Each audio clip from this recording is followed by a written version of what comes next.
Hello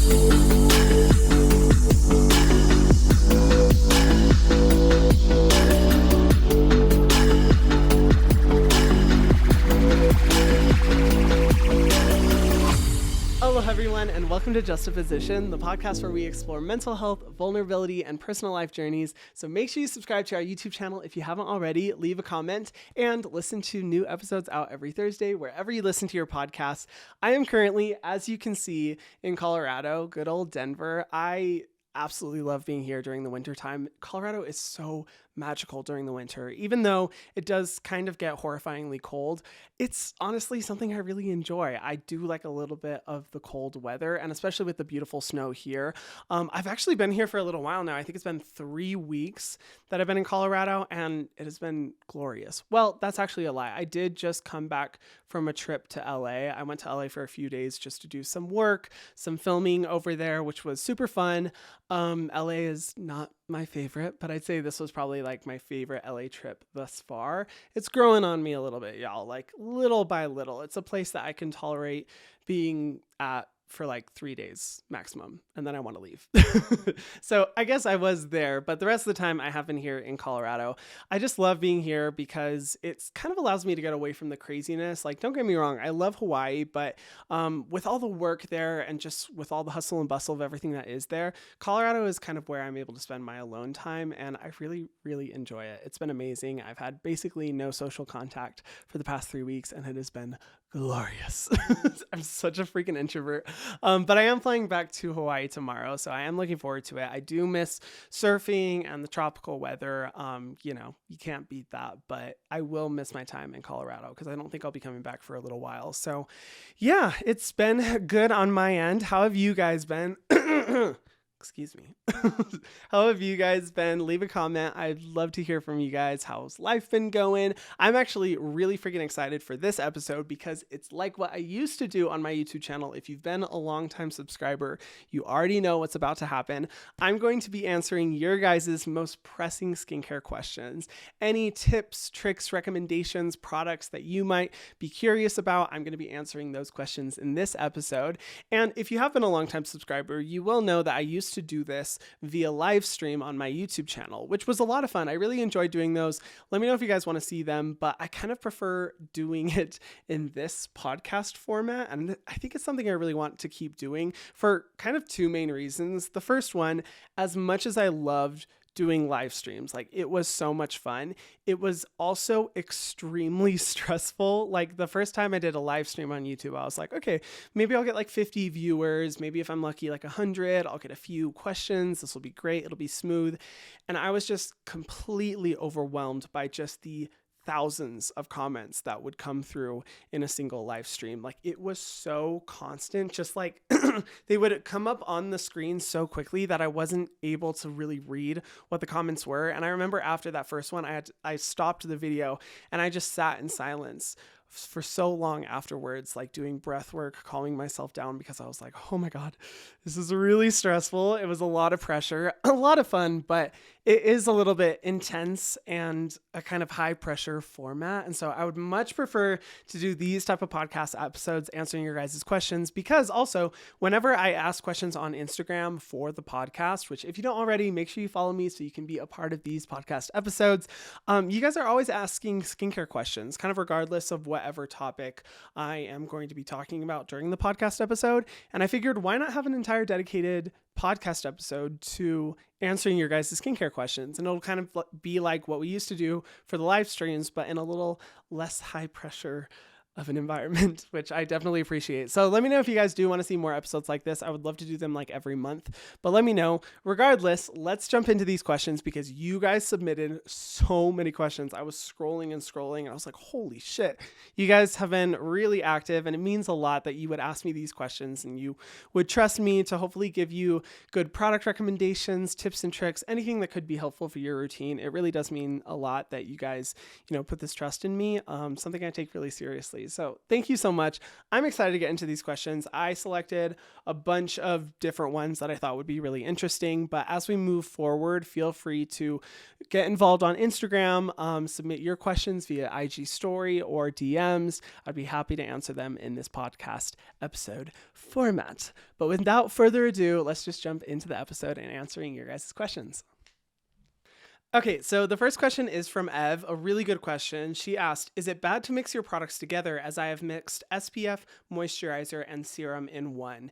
Now, here's the thing. I totally understand the appeal of wanting to mix your products together. It makes it feel a lot more enjoyable and easier to kind of apply to the skin, one and done. But here's the reason why you don't want to do that. First, it can obstruct the actual effectiveness of your products if you mix them together. Say you have an exfoliating serum or like a salicylic acid serum. You want that to be on your skin first so it can be fully absorbed by your skin. You're getting all those benefits and it's not potentially being obstructed by anything else like a moisturizer or your sunscreen. But the big thing is that you definitely do not want to mix your sunscreen with any other products. Here's the reason why. Sunscreen is a really tricky thing. Like, it's so difficult to formulate to get it to make sure that it will be effective. There's a reason why it's classified as a drug and it needs FDA approval, because formulations are very finicky and you need to make sure that, companies need to make sure that they actually work effectively to protect your skin from the sun.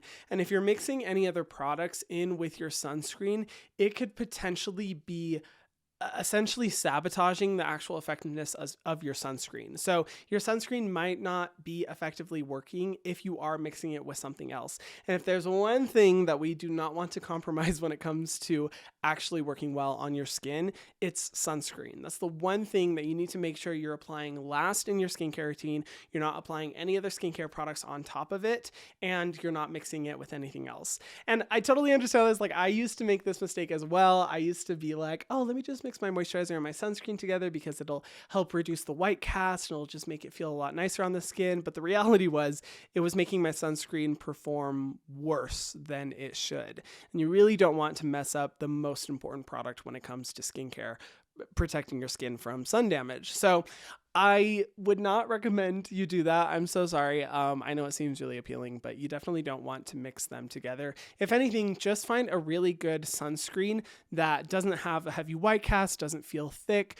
Sunscreen is the one product where I'm like, you should splurge on a sunscreen. If nothing else, like using super cheap moisturizer, super cheap serum and cleanser, make sure that you're finding a really good quality sunscreen that you love to use and you really enjoy applying on your skin. And so I know for me, when I stopped mixing my sunscreen with my moisturizer, I realized I don't really like how my sunscreen feels on my skin. It's not really enjoyable and I don't like applying it on its own at the end of my routine. So it kind of pushed me to discover new sunscreen formulas. And there are so many good ones out there that perform really well, that feel just like moisturizers. If you want to watch my best of 2022 sunscreen video, I give all the top recommendations there, ones that are really, really nice to use. But I'd say keep the products separate, apply them one at a time, because you don't want to be spending all this money on skincare products for them not to be working as well as they should. So that would be my biggest recommendation. I'm sorry. I know it's not as fun, but it is pretty important. The next question is from Peria. I'm not sure. I have oily skin. What cleanser would you recommend? I love this question because I don't technically have oily skin. I have combination skin, but my oily areas, aka my T-zone, get oily AF, especially when I'm in Hawaii and it's super humid. So I understand it can be really hard finding products that work really well for oily skin, but I have 3 top ones that I typically recommend to people. First up, if you want something that's really strong, that will really get all the gunk out of your skin and the extra oil and sebum that builds up throughout the day, the Youth to the People Kaling Green Tea Cleanser. It has been one of my favorites for I don't even know how long, like such a long time, pretty much since the beginning of my channel. I love the product. It's a super good cleanser, works really well, but I will say it does tend to be a little bit overly stripping unless you have really, really oily skin. So that's a product that I'll typically use only at night or when my skin really needs just that extra cleanse. That's the one I use. For daily use, one that I can use both morning and nighttime, Selfless by Hyram Centelling Green Tea Daily Gel Cleanser. I know it's my own, but I literally worked with the scientists to formulate it to be perfect for getting enough of that oiliness, extra sebum, gunk out of your skin, but not being too stripping on the skin. And it's one that for my oily areas always cleanses super well, never have to worry about dryness afterwards, but still works really powerfully. And then finally, I recommend the La Roche-Posay Toleriane Cleanser for oily skin. It's the blue one. That one's a really great value one that works well for oily skin. It's not as strong, I'd say, as the Selfless or the Use to the People one for getting all the oil out of your skin. Well, not all the oil, because you want to leave some oil in your skin, but it's not like the super strongest out there, but it does work really well for oily skin, and it's a great price point.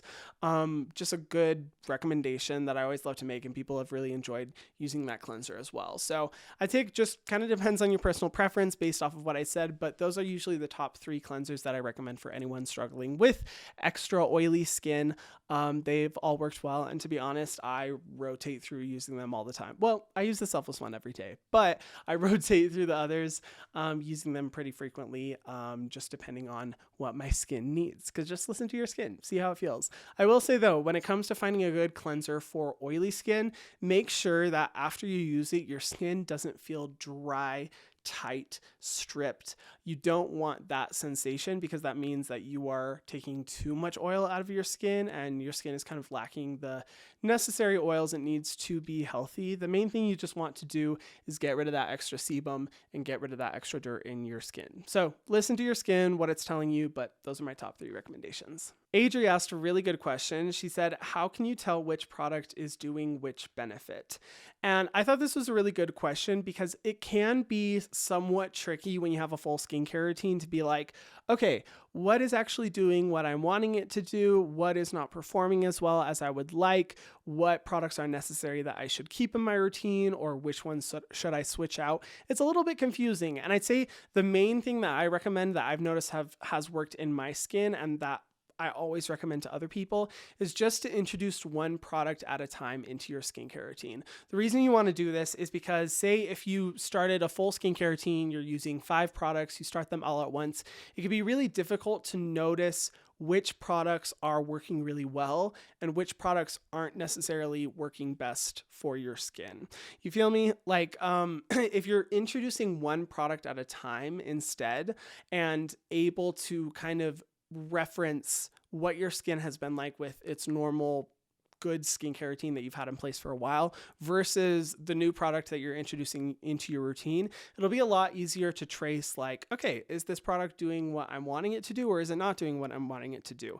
If you start with a bunch of new products, or you decide to kind of like entirely replace your skincare routine with a bunch of different products instead, it's going to be really difficult to kind of trace that and pinpoint exactly what it's doing. So introduce one product at a time.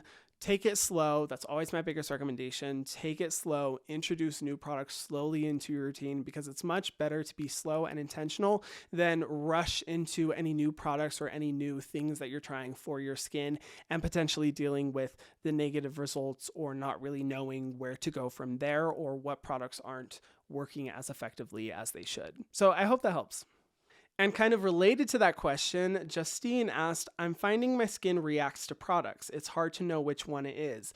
This is very related to what I was just saying, and I think a really good question, because a lot of us have had the experience where you're using your normal skincare routine and you're just like, oh my gosh, my skin is reacting to a product and I don't know which one it is, and how am I supposed to tell which one it's reacting to? It can be really tricky. And my biggest recommendation is to kind of, as they say with Crave Beauty, press reset on your skincare routine. So what I recommend doing is just to discontinue using your products for about a week, and then slowly, one at a time, introduce each product on its own, and you'll be able to see which one could be potentially giving you that negative reaction. I've done this many times before. It's very helpful for when I just need to completely reset the products that I'm using, or I'm finding that I'm breaking out, or my skin feels like sensitive and red if I'm using a certain product and I'm like, bruh, I don't know which one it is. I just reset it. I will stop using products, and then slowly, like, I'll start with the sunscreen first, because I want to make sure that my skin is being protected by the sun. I'll use the sunscreen, go like half a week to a week using that, then introduce a moisturizer after that, cleanser, serum, whatever it may be. And it makes it a lot easier to figure out if your skin is reacting to something, because if you say it's a serum, you start using a serum after you know that your skin has already been fine using whatever products you're using before. And then all of a sudden you notice a negative reaction. You're like, aha, it's the serum. It's the serum's fault. So hopefully that can help in helping you kind of find what your skin is reacting to. And if you find that your skin is kind of reacting to everything, that nothing is really making a difference, then I recommend going for very, very, very gentle skincare products. I've always recommended Vanicream on my channel because it's a good one that dermatologists frequently recommend for people who have the most sensitive skin. And then if your skin continues to react, seeing a dermatologist, if you are able to, can definitely help a lot with that, because if your skin is reacting to every single product, then that's a sign of a deeper issue that you definitely would want a professional to look at and help you with. Okay, Sam sent a message. They said, combination skin and nobody cares about us. For fucking real. Preach it from the rooftops. I get so frustrated about the lack of options there are out there for people with combination skin, which is why, honestly, up until selfless products were out, I was always using 2 different products for my face, like 2 different moisturizers, 2 different serums, sometimes 2 different cleansers to address the oily areas and the dry areas, which is why I wanted like my own products to be really well suited for people with combination skin to help with both of those areas, because it's so frustrating, like having to basically spend twice as much on your routine because your skin decides to be combination. It's super freaking frustrating. And sometimes now, like depending if I'm trying new products, I definitely will still like use 2 different products for the face. But I mean, it really just comes down to finding the right product. Unfortunately, it's so hard to know just from reading packaging or even just reading ingredients if a product is going to work well enough for both the oily areas and the dry areas on your face. And it's just a process of experimentation. I am so sorry to tell you that, but that is the reality. And I mean, thankfully, a lot more products have come out now that are really well suited for combination skin. Because I remember when I first was getting into skincare and I was like, bruh, either everything is for super dry, mature skin, or it's all targeted at like teenage breakouts. And there really seemed to be like nothing in between. And it was really frustrating. But nowadays, there's a lot of options out there that work better for combination skin. So it is just a process of trying it out, seeing what works. I've made a bunch of videos talking about recommendations for combination skin that you're more than welcome to check out if that helps you. But yeah, it's always tricky. And my personal routine right now for combination skin really man, I'm always tripping up over my words. It really involves just using the salicylic acid serum from Selfless on my T-zone, the Selfless moisturizer. Sometimes, like if I'm in Colorado, then I will use the Skin Fix Triple Lipid Barrier peptide cream on my dry areas like my cheeks and my neck, and then just following up with a good hydrating sunscreen. And that's really what works for me. But I wish you the best of luck in finding the products that will work for your combination skin, because it is a struggle. Amelia asked a good question. She asked, if you've got a pimple, is it best to dry it out or coat it in moisture? I would say it is much better to coat it in moisture, but making sure you're doing it the right way, because just moisturizing a pimple isn't enough to help the pimple resolve itself. That's why I'm a huge believer in salicylic acid. It's a great exfoliant to go deep in the pores, get rid of all the dirt and gunk that's in there that could be contributing to the breakout, but then following up with a rich moisturizer and like a pimple patch over top to make sure that your skin is properly moisturized and it's protected from any like dirt or pollution or any environmental factors that could aggravate the pimple and make it worse. I know a lot of people don't like to moisturize your breakout areas, but most of the time, like we tend to pummel those areas with really drying products that really only work to completely dry it out. But not everyone struggles with breakouts that are related to excess sebum production. There could be so many different reasons why we are having a breakout, and you want to moisturize because it's giving your skin those nutrients and vitamins it needs to help it heal itself and repair the skin. So it's definitely important to do that. I would say it's better to moisturize, but also making sure you're using a good active ingredient like salicylic acid or benzoyl peroxide or even retinol to help with that area and help it get healed as quickly as possible. Vivier, I think that's how you pronounce her name, asked a good question. She asked, I've got some acne scarring on my forehead, which is really red. How do I get rid of it? This is a super good question. Acne scars are probably the most difficult thing to, well, no, I'd say fine lines and aging are the hardest thing to get rid of when it comes to the skin. But acne scarring is a close second.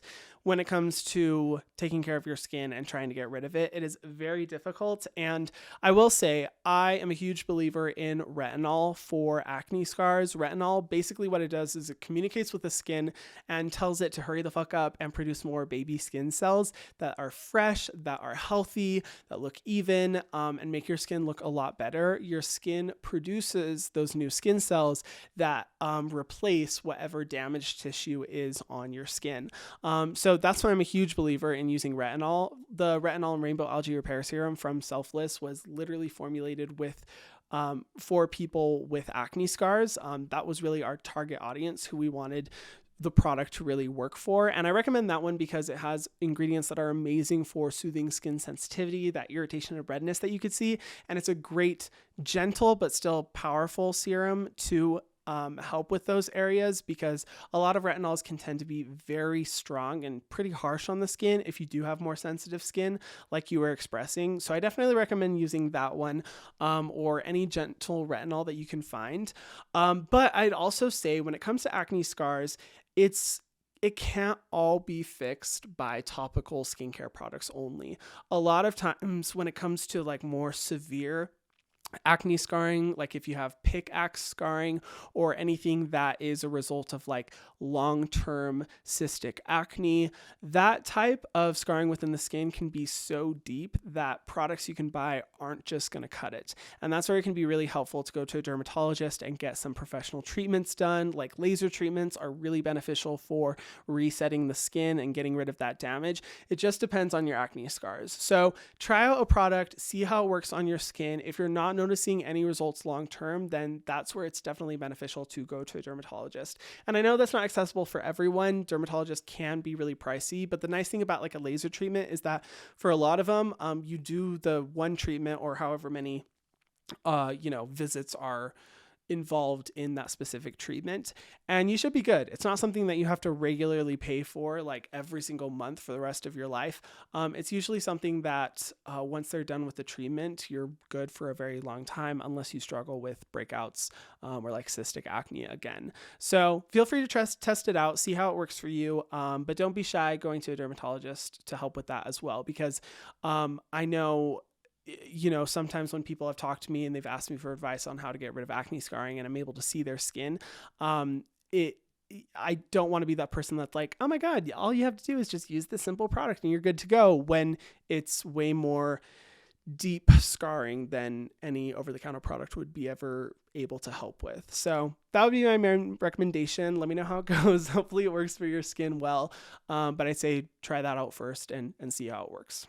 Jaquit, I have no idea if I'm pronouncing that even right, or if it's from, if the name is French or not. I don't know. I'm so sorry.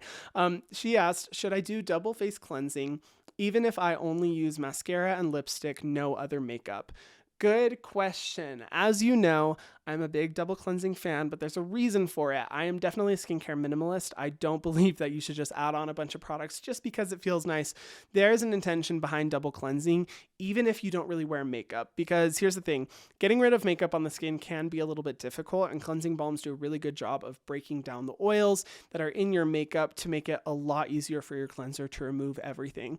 But even aside from makeup, like, I believe that everyone should be double cleansing, because double cleansing is a great way of removing the sunscreen that's on your skin, in addition to just making sure that your cleanser can work better. And everyone should be wearing sunscreen. So even if you don't wear makeup, I think double cleansing, like a cleansing balm specifically, can work really well to better remove that sunscreen and make the rest of your skincare products work. Because that's really what it comes down to. Like, double cleansing isn't just something to do for fun.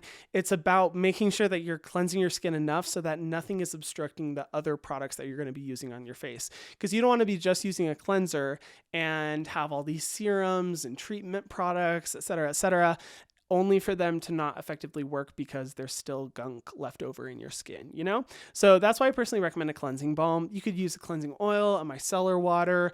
There's so many different things you can use, but I found that cleansing balms are the nicest, kind of most luxurious feel to them, and a lot less messy or wasteful than a micellar water or a cleansing oil. And my personal favorite ones, I mean, there's so many. The recent one that I've been using is the Bioma cleansing balm. They have a brand new one that's actually really good. I really enjoy using it, and the results are bomb. My favorite one of all time, the Then I Met You Living Cleansing Balm. That one is incredible and will forever be my favorite. Also, the Naturium one is really good too. Their ginseng cleansing balm. But whichever one works for your skin, whichever you prefer, I still recommend it. Even if you wear minimal makeup, it's something that really everyone should be doing. Someone asked, at what age can you start using niacinamide, vitamin C, peptides, hyaluronic acid, and retinol? Those are a lot of ingredients, but honestly, whenever anyone asks me like, oh, when should I start using this? Do I have to wait until a certain age? You really can start using the ingredients or whatever products you feel are best whenever you feel like your skin needs it. I know a lot of people are like, oh, if you're under 20, you don't need to use a retinol. Like, that's for older people. But I was someone who struggled with really intense premature aging when I was like 16, 17 years old. And I wish I would have started using retinol back then. And so it really just depends on your personal skin needs and what you think would be most helpful to whatever skin concerns you are experiencing. Ingredients like retinol can also be really beneficial for people who are struggling with breakouts and acne. It's a really good ingredient for that. As for like niacinamide, vitamin C, hyaluronic acid, any age, literally whenever you want to start a skincare routine, I think all of those are good ingredients that you can start using to see the results that you want. In my opinion, an ingredient like niacinamide should be used by everyone, any age. It's just one of those ingredients that works so well and is well tolerated by any skin type. But yeah, it really just comes down to your personal preferences and needs. Don't feel pressure to have to start using like a bunch of these ingredients and find a bunch of products to add to your routine.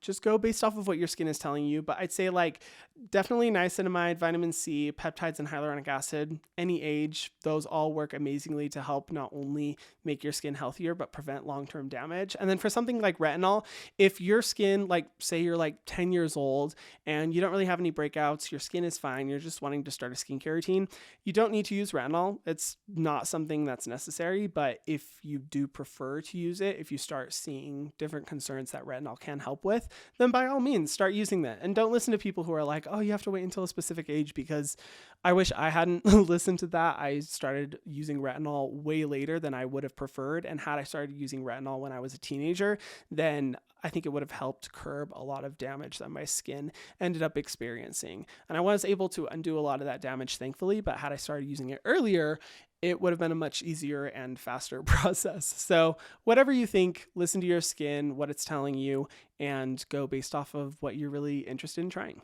Westlyn asked this question. They said, I'm in Denver right now. Hey, me too. And they said, this weather is killing my skin and lips. I have oily skin though. Help. Oh, this is a struggle because nothing is more frustrating being in a really dry environment, especially a cold environment, but having oily skin, because it's this back and forth of dehydration, overhydration, and not really knowing what to do. It's a tricky one, but I'd say two different types of products I would recommend. Use a good moisturizer that works well for combination skin, kind of like what I was talking about before. Selfless moisturizer works really well for helping to make sure that your skin doesn't get too greasy from using overly heavy products, but still packs a punch for moisturizing the skin, getting those really beneficial ingredients deep into your skin to help you curb that dryness. And I would also say using a really good moisturizer overnight, or even slugging overnight, can be really helpful too. I know that I don't always recommend slugging to people with oily skin, but in Denver, the environment is so dry here. Like, oh my God, it is absolutely ridiculous how dry it gets. And having a slugging routine overnight can be really helpful for just really deeply moisturizing the skin and keeping as much of that water that your skin needs in its skin and not dissipating throughout the night. So yeah, find a good slugging routine. I'd recommend the Selfless moisturizer or any like gel cream moisturizer.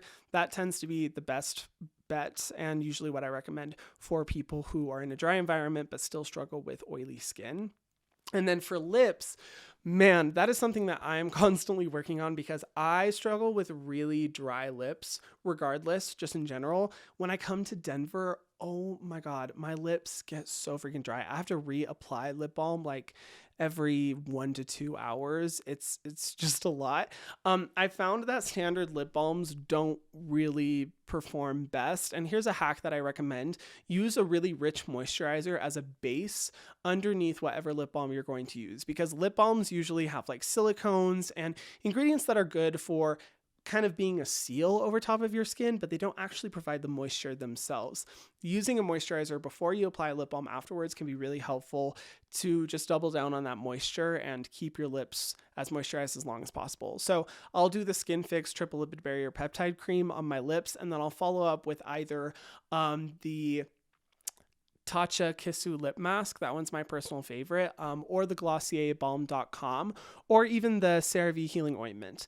Either one of those three I will apply on my lips after I've applied my moisturizer. And I've noticed that it really helps with moisture. However, that is still something I'm really struggling with because my lips still get so dry, and I feel like I've tried every lip balm on the market and just cannot find the right one. So if you guys have any recommendations, let me know, because I would love to hear what you guys think, but that's what I found works best for me. And best of luck to you out there, soldier, because it is dry AF, and I don't blame you for being concerned, because I am concerned as well. It is hard out here in the dry Denver environment.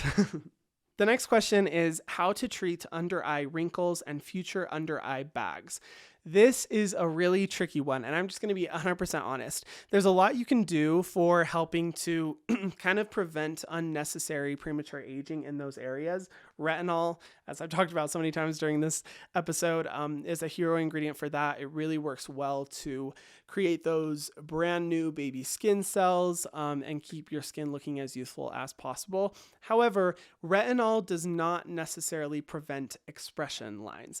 Now, expression lines are the lines that we get under our eyes from, say, like smiling or making facial expressions, really anywhere on our face. I have like little lines right here on the sides of my eyes from where I smile. And kind of no matter what you do, those are always going to be inevitably shown on your skin, because when you're smiling and laughing and making facial expressions and talking, it's just inevitable that those lines will form. So yes, retinol will be able to help with that. But if you're wanting to do something that's more drastic, or say you have more mature skin and you have more deep set lines on your under eye area, for example, that is something that would really only be able to be resolved with like Botox, filler, maybe even a laser treatment, because those lines are pretty permanent in the skin. And that's where you can go to a dermatologist and see what they recommend for a facial treatment like that. But that's really going to be the only way that you get rid of those lines. Now, for eye bags are really tricky. Like, people ask me all the time what my recommendations for eye bags are, and it's just really tricky, because I'd say 90%, this is not like an official statistic, this is just me. I'd say like 90% of under eye bag issues are genetic related and not related to something that a skincare product would be able to help with. There are some products out there that can help with kind of like tightening the under eye area in the morning, but most of them, in my experience, don't work really well. And the biggest contributors to under eye bags is first, of course, genetics. Like for me personally, I don't know if you guys can see on video, but I have indentations on my under eye area that are pretty intense, that give an appearance of under eye bags, and even sometimes dark circles, even though they're not dark circles. They're just bags under my eyes, and they're genetic. They've always been there. They get more prominent the older I get. I've actually looked into treatments that kind of help smooth the under eye area, because I'm so freaking tired of people always asking me if I'm tired, if I've gotten enough sleep, because of the way that my under eye bags work. And because of the way that the skin works, for a lot of people with under eye bags, it'll kind of attach to the bone underneath and give it an appearance of a dark circle, when it's not actually a dark circle. It's just the bone and the way that the skin is kind of placed and attached to that area. So under eye bags are a really, really tricky thing. Most products are not going to be able to help with it. I'd say getting enough sleep is a big part of it, something I definitely struggle with, and probably a contributor to my under eye bags. But getting enough sleep is very important. There's things like, not drinking coffee, not drinking alcohol, that can definitely contribute to the appearance of under eye bags. And for me, that's just a necessary side effect. That's going to have to just be there because I'm not giving up my coffee for the sake of slightly reducing my under eye bags. But yeah, that's a really tricky one and something that a corrective procedure would be able to best help with. If you do have under eye bags that you've noticed are kind of always there, really a corrective procedure done by a dermatologist is really pretty much the only route to go. Now, if you have dark circles can be helped with retinol, with vitamin C. I love the Peter Thomas Roth vitamin C serum. That one really helps to curb any dark circles that I, may be getting, especially with the older I get. That's definitely really helpful. But for bags, that's just the unfortunate reality. And trust me, I have searched, I have looked, I've tried to find so many remedies. And when I've talked to dermatologists about it, they're like, yeah, it's basically just corrective procedures. That's really the only way that you're going to be able to change that because it's genetic.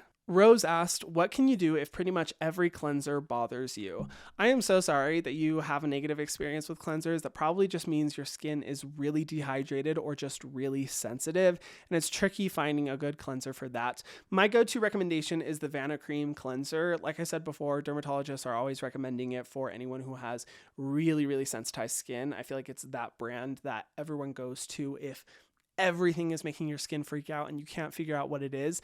But if even that cleanser is irritating your skin, then I definitely recommend going to a dermatologist and getting help from them, because that signifies something going on in your skin that's a lot more serious than just a reaction to an individual ingredient. That would show that your skin is just overall very reactive and something's not right. So if you're able to go to a dermatologist to see that, then I would definitely recommend that. But try the Vanicream cleanser, see how that one works. It's a good, very gentle one. The CeraVe hydrating cleanser is also a really great one for anyone who has super, super sensitive skin. I get it. Cleansers are really tricky, but that's what I personally would recommend. This next one is a really interesting question. They asked, are there any food guidelines you follow to achieve healthier skin? Now, disclaimer, I'm not a dietitian, I'm not a nutritionist, I'm not a dermatologist, so obviously my own recommendations would be anecdotal just based on my personal experiences. But I will say I kind of, with my personal opinion, I fall in between on the whole conversation around does what you eat really affect your skin? I think at some level, yes, it definitely does, but there's just not a lot of data, really any data, to show the link between what you eat and your skin. However, I can't tell you how many people I've talked to that have found that cutting milk or gluten out of their diet completely transformed their skin and really, really helped with their cystic acne. So if you've struggled with really persistent cystic acne that just won't go away, I definitely recommend just trying out substituting milk products, see how that works. You could try gluten products. Obviously, do it safely. Make sure you still have a diet full of the necessary vitamins that you need to make sure you're healthy. But those can be really big contributing factors. For me personally, there's not a huge link I've noticed between what I eat and my skin. However, I have noticed that there are some things that definitely trigger bad breakouts. If I eat candy, literally any candy, 2 days later, I will always have a breakout. That's just always the way it works. This little breakout right here that's taken a week to go down, it was because I had some candy. So I've learned to just cut out candy as much as possible from my diet, or really, really, really high sugary foods. That will definitely contribute to it. Another thing as well that was very unexpected, but for all my kombucha lovers out there, you'll want to listen up. I used to drink so much kombucha. My ex and I, we would make our own kombucha with the scobies, I think is what they're called. This was so long ago. I used to just have a ton of kombucha. It was my favorite thing. I'd have 3 a day. And I didn't realize that kombucha can actually really contribute to milia, or little bumps on your skin forming. And once I cut out the kombucha, I noticed a big improvement in my skin. So I try to keep the kombucha consumption at a minimum. So I noticed that definitely contributed to the overall quality of my skin too. And then just generally trying to eat healthy. I am not a good example of eating super healthy, I will admit. I mostly eat takeout food. I try to eat healthy, but I'm not the best at it. but just not eating super high sugary foods, not eating a lot of junk food. Like if I have McDonald's, and I'll notice my skin does break out. So that's my personal experience. I just say try to eat as healthy as possible. Don't consume too much kombucha, don't eat too much candy. That would be my main recommendation. And then the last question is from Sammy. She asked, I'm having small white bumps around my nose. Can I apply glycolic acid cream on my face? 6%, I guess, is the glycolic acid cream that she's using. And here's the thing. So when it comes to little bumps on your nose, a lot of times that can just be from the overproduction of sebum and oil in your skin. Like, definitely with my pores, I will notice if I don't take care of my skin, over a certain amount of time, then it will get very bumpy, lots of little bumps, and it's just from that excessive sebum production. Glycolic acid is a great exfoliant because it does work pretty well for the top layer of dead skin cells to really clear it off. But in my opinion, salicylic acid works a lot better for going deep into the pore and exfoliating out any of that excess sebum and oil that could be contributing to those little bumps on your face. Molecular wise, salicylic acid is a lot smaller than glycolic acid, so it's able to penetrate the pores a lot deeper than glycolic acid can. So I don't think it's bad that you're using glycolic acid cream. I would be careful though about how often you're using it, because if you're using that every day, you are probably over exfoliating your face. Glycolic acid is very, very strong, and I personally don't believe that anyone should be exfoliating their face every single day, unless it's like salicylic acid. That's fine because it's more gentle. But for something like glycolic acid, you should maximum be using it every other day. And if you're talking about like bumps on the skin like milia, where it's like raised bumps, nothing that is related to like excess sebum, but instead is just kind of a lot of little bumps that you're noticing, that could be a sensitivity reaction where your skin is like, hold up, you're using way too much glycolic acid, you're over exfoliating the skin, this is freaking me out. So it creates those little bumps as kind of a defensive reaction to that. So I'd say it depends on how often you're using it. Feel free to continue using the glycolic acid cream, but I would recommend using a salicylic acid product. I love the selfless salicylic acid one. I use it every day because it's gentle enough to be able to be used every day and get that consistent exfoliation deep in your pores to prevent that excess sebum and oil production, but nothing too strong to dry out the skin. And it's like an invisible formula. It sinks into the skin so quickly you don't even know it's there. Highly recommend that one. Ooh. Sorry, I just kicked the camera. But any salicylic acid product that you feel would be best, feel free to use that. And I wouldn't recommend using salicylic acid at the same time as your glycolic acid product, because that'll just be way too much exfoliation. Definitely could make your skin freak out. But yeah, hopefully that recommendation helps. And those are all of the questions, guys. Thank you so much to everyone who asked these questions. It is so much fun to be able to give you guys any advice that will hopefully be able to help with your skincare routine. If you want to see more episodes like this in the future, let me know, because I would love to do them every month. I love being able to interact with you guys and just see what your primary concerns are and help in any way that I can. I will be answering more of these questions that you guys just recently submitted, because I answered the tip of the iceberg when it comes to the amount that you guys submitted yesterday.